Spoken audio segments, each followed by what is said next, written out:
Right now we're back outside Old Trafford shouting about all sorts of bollocks that's going on in the transfer window.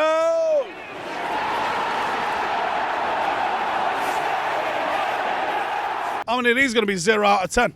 Well, let's start with the takeover first and foremost, shall we?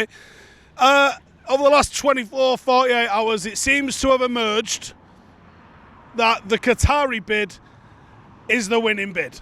Now, it ain't done, and supposedly it's going to take somewhere between 8 and 12 weeks to actually complete this, which I guess is to be expected when you think about the sheer number of sums that are involved in this. Now, I'd just like to throw it out there as well, because I've been arguing on Twitter all morning. It's what I do. People are going, oh, we're now this state-backed football club and this, that and the other. Look, I have my suspicions, right? So don't get this twisted. I have my suspicions that this is not entirely a private individual that's doing this. But the only evidence, and this is really important, evidence is what matters, not feelings in this.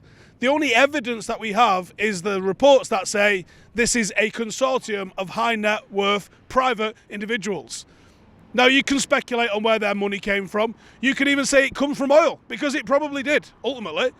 But it is not state-backed, which makes it different from Manchester City and the City Football Group, which is owned by the Abu Dhabi United Group, I think it's called, which is basically the state. And it's different from the Public Investment Fund, which bought Newcastle.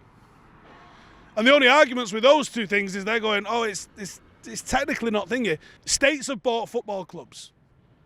States will continue to buy football clubs.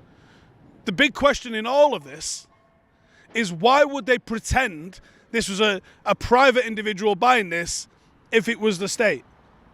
Like I said, I have my suspicions where this money comes from, but the only evidence that we've got right now is that it's a private individual consortium that is buying the club.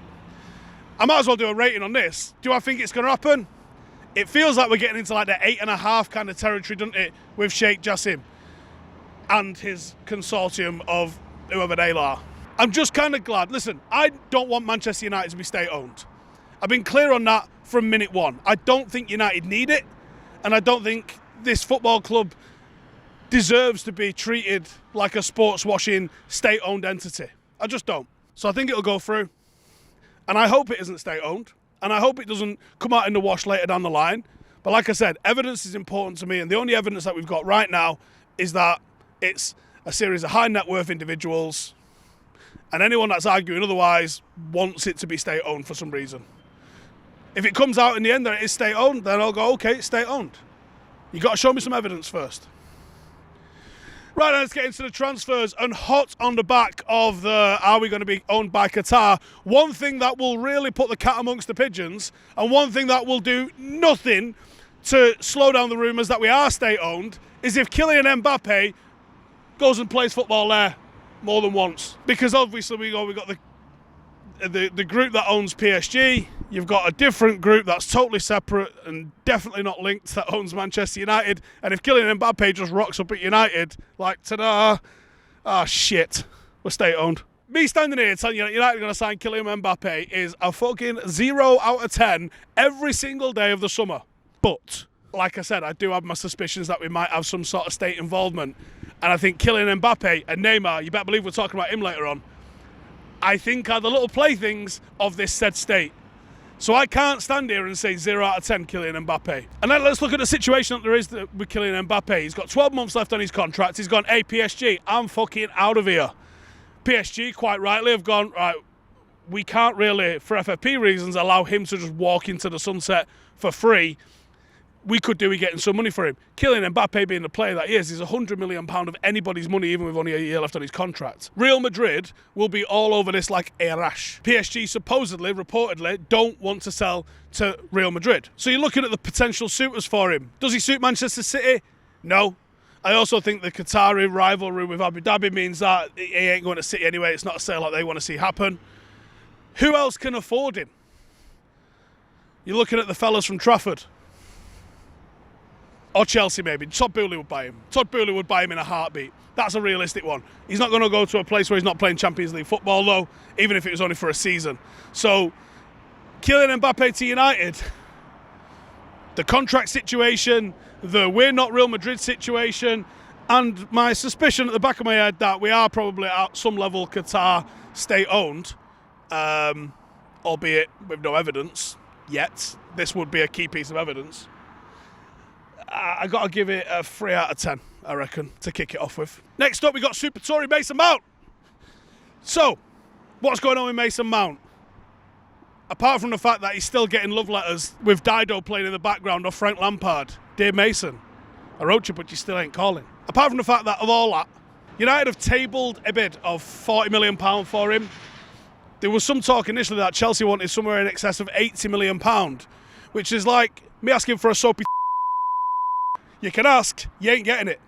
Is that getting cut? The reports have come out since they've asked for 80 million, suggesting that they'd probably take somewhere over 50. Now, 50 million for Mason Mount, I'm doing that. Even with a year left on his contract, that's a good player at a good price. You've got to look at what he's achieved previously. Was it 13 goals, 16 assists, something along those lines? Absolutely sensational amount of creativity. It gives us balance in the attack, and I think it would see United move to a more 4-3-3 sort of midfield rather than the 4-2-3-1 that I've been rocking at the moment.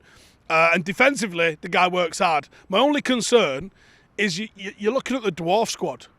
Like when you see Mason Mount and Bruno Fernandes next to each other, it's not a physically imposing midfield, although they'll run hard and they'll put the mileage in. They're not going to physically beat a big side. And actually, one of the most interesting evolutions that has happened at Manchester City since Guardiola has arrived is he's built a team of units now. They're still playing that tiki-taka sort of energetic style of football, but they're doing it with bigger boys. And we need bigger boys, or we're going to get our lunch money took. Mason Mount to Manchester United, what do we reckon? 6 out of 10. I think that one's one that we're looking at. Are we playing the Amazon van counting game, or what? How many have gone past so far? Honestly, Amazon, come talk to us. You can sponsor the video. Jordan fucking Pickford, old T-Rex arms himself. Why are United linked with him? Realistically? Alright, he's had a good season at Everton. He had a lot of trade, didn't he? Everton was gash. Supposedly United are willing to pay £30 million for him.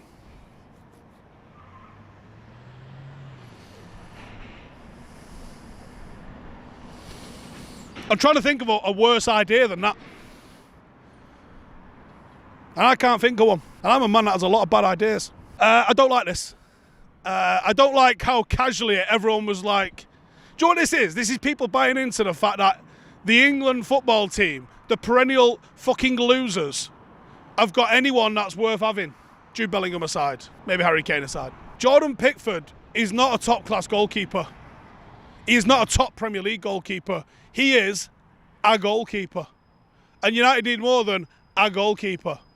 He's not a massive upgrade on David De Gea in any area apart from claiming the ball and probably children's parties. His agent and the club have said he's happy at Everton. Privately, supposedly, he's excited by the prospect of a move. Yeah, no shit. They nearly got relegated last season. When you have the option of playing Championship or Champions League, do you know what I mean? There's not really much to think about there, is there? Can't give it a 0. And even though we're not going to talk about the outs, I am going to throw this in the mixer. There's been some talk that one of the Saudi Arabian clubs has offered David De Gea a contract. Now, knowing the sort of dosh they're throwing around, you can't rule that out. So, I think there's a very real chance United actually will go into the market this summer for a goalkeeper. Hopefully it's one that doesn't do weekends at Jurassic Park. Pickford to United, 2 out of 10. I told you I was going to talk about Neymar, didn't I? This does nothing for the plausible deniability that we're not state-backed. It really doesn't. Neymar, like, I was in Qatar for the World Cup. You can't go 28 feet without seeing a fucking picture of Neymar. The Qatar National Bank is basically, I think they have about 6 photos of Neymar on every branch of it. And the Qatar National Bank feels like Greg's from Piccadilly, is what it feels like. There's just fucking loads of them. Like you walk past one and walk to another, and someone goes, you missed one in between. Yeah, next to that vape shop, there's another Greg's. Really? Why is there 3 Gregs in the space of 100 metres? That's the Qatar National Bank in Qatar. And Neymar's the face of it. So, if we're trying to play the plausible deniability game of, listen, Sheikh Jassim's just a bloke, what do you mean? No, he's not part of the establishment. I don't think he is anyway. Like, if we're trying to play that game, and Neymar rocks up here with his fucking suitcase and a sombrero on, Are we going to get away with this now? Fucking Mbappe and Neymar. And actually, Joe, from a footballing point of view, I don't want that. If Ten Hag wants that, yeah, I want it. But what I don't want is I don't want him to just be given shiny things and go, figure that out. Because to be honest, that's where PSG have gone west. PSG have got some wonderful footballers and they've amassed some brilliant amount of talent. Hakimi, probably the best right back in the world. Verratti, one of my favourite players to watch. Now, they've pulled in some amazing footballers, and Mbappe and Neymar are not shit either. They're fantastic footballers. But when you've got Mbappe, you've got Messi, you've got Neymar, you ain't got tracking back is what you've not got. And I think Erik ten Hag's trying to build a team which is a lot more about work ethic and a lot more about the team unity. Neymar takes away from that. And I think Mbappe would probably take away from that to a certain degree. Neymar supposedly said that the only club he would leave PSG for is Manchester United. And I can see that. I genuinely could see that. And he had a good return on goals and assists this season. He's recovering from an ankle injury at the moment. There's obviously the whole, I mean, you can call it a joke, but it's a unreal level of consistency for how often he's injured when it's his sister's birthday. What is all that about? I'm going to have to delete a lot of tweets if we sign Messi. Or if we sign Neymar even. I don't think we're signing him. Oh, by the way, I haven't talked about this on a video. How the fuck is Lionel Messi playing for Inter Miami? That just sort of happened and everyone was like, keep it moving. It was like during COVID, the American government was like, we have discovered non-Earth origin aircraft. And everyone went, shut the fuck up, mate, watching Tiger King. Should we actually digest what's just happened here? They found aliens and no one cares. And to me, it feels the same sort of thing as Messi signed for Inter Miami in the fucking MLS. No one cares. Nobody cares. That's madness. Do you understand how fucking nuts this is? Nuttier than squirrel shit. Neymar, United. Can't give it a 0 out of 10. With all that fucking shenanigans going on. 1 out of 10. What's his name? Onana. Yeah, Andre Onana. Please don't make that a chant. That's fucking horrendous. Anyway, Andre Onana. So everybody watched the Champions League final and then everyone decided, oh, there's a goalkeeper that can play with his feet. Let's have him. Not only that, Onana actually goes on dribbles. Onana does that sort of shit that your mate does when you're playing him against FIFA, playing FIFA against him and he's fucking bored. And he's like, let me just see if I can get past the halfway line with my goalkeeper. Onana does that shit. And it's a clanger waiting to have a look. Onana's a decent keeper. And I think he's probably a comfortable upgrade on David De Gea. Given the choices that are out there that are potentially going to move on, I'm putting my hat on Costa out of the goalkeepers that we are linked with. Magnon's another one that we've been linked with. But there seems to be a lot of talk about Onana, and I don't know if it's because there's a legitimate chance of getting him. Maybe it's that. There was some talk that his relationship with Erik ten Hag isn't the greatest, which means that there's been some sort of reconciliation if they're going to look at buying him, or it's just a load of old newspaper rhubarb. I don't know which way it's going just yet. There's definitely some talks, and when you think about what's going on with David De Gea and the potentials for him to potentially go Saudi Arabia, I mean, and the untold cash that they're throwing at everything, you can't rule this out. So if we haven't got David De Gea, he's definitely an upgrade on a goalkeeper we don't have, and you don't want to be going into the season. And you know what? He's hard enough playing without a striker, which we did this season. Playing without a goalkeeper is fucking bold, isn't it? And I'm not sure. I'll have to double check the Premier League rules. I don't reckon fly keepers allowed. I don't think you can do that. I'll have to check the rules though, because it might be the new handbook isn't out yet. It might be the new handbook. Nearest man, if he shouts, keeper, keeper. It's not on board me. Right. So if that's the game, I reckon we probably need a keeper, and I reckon Onana's not the worst shout. 50 million is the fee. Are this Inter Milan going to do what so many teams that have got to the semi-final and final of the Champions League, when they're like a bit of an unfavoured team, and just get ripped to fucking pieces? I reckon there's a good chance of that. So I'm going to give it a 4 out of 10. Harry Kane. We rang up and said, hey, how about that fella that's won fuck all but got loads of goals? And Daniel Levy spun around in his Bond villain chair, stroking his cat, and he said, I've been expecting you. 100 million pounds. I don't know what his accent is, but it's that one. Carried on stroking his cat with a pinky ring on, right? And we went, 100 million? You know he's out of contract next year, right? I'll go fuck yourself, right? So, Harry Kane has been put on the back burner. Has he been really put on the back burner? My personal belief is no. My personal belief is we'll go back later in the window because it's fucking June. There's so long left in the window. There's opportunity for him to throw in a transfer request. There's a bit of time for maybe to see if Tottenham maybe move on a striker. That'll be a massive indicator. If Tottenham move on a striker, it's because they think he ain't going to sign a new extension and they want to get someone and sorted in before he goes next year when everything's desperate. But if they do get a striker in, it also does leave the door open for you to schnizzle in and go and get a bit of Harry Kane, who I think would probably be oh my God, how many of them have gone past? They're awesome. Right, Amazon, sorry, I want one of them little fucking pedal bike fellas. Anyway, Harry Kane, he'd score goals. I'm not really asked about his age. There has to be a little bit of immediacy in terms of getting to compete. You have to sort of earn the ability to stick around longer before you start thinking long term. Otherwise, you just got to sign a team of fucking 5-year-olds and be like, let them cook. I just need 10 years. No, hang on. 20 years. Nah, I don't think so. Harry Kane, right now, listen, it ain't a 0. I'm going to say 2 out of 10. I'm going to say there's a bit more in it than nothing. But Daniel Levy's fucking hard work, man, innit? Imagine if he was tiling his fucking kitchen, right? Go in there, measure up, give him a fucking quote, walk out and you've paid him. How the fuck has that happened? It's Daniel Levy after all. Rasmus Hojlund. Now, not quite the Osimhen Kane sort of stellar name we were all hoping for, but a certainly very competent striker who's got the potential to get to a very high level. I don't know if he's got the potential to be like genuinely world class. Oh my God, Ruud van Nistelrooy, Tekers, Andy Cole, Rooney. I don't think he's there.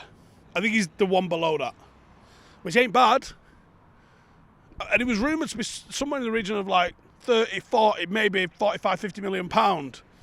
I've just seen a figure on my notes right there which says Atalanta are holding out for 86 million pound.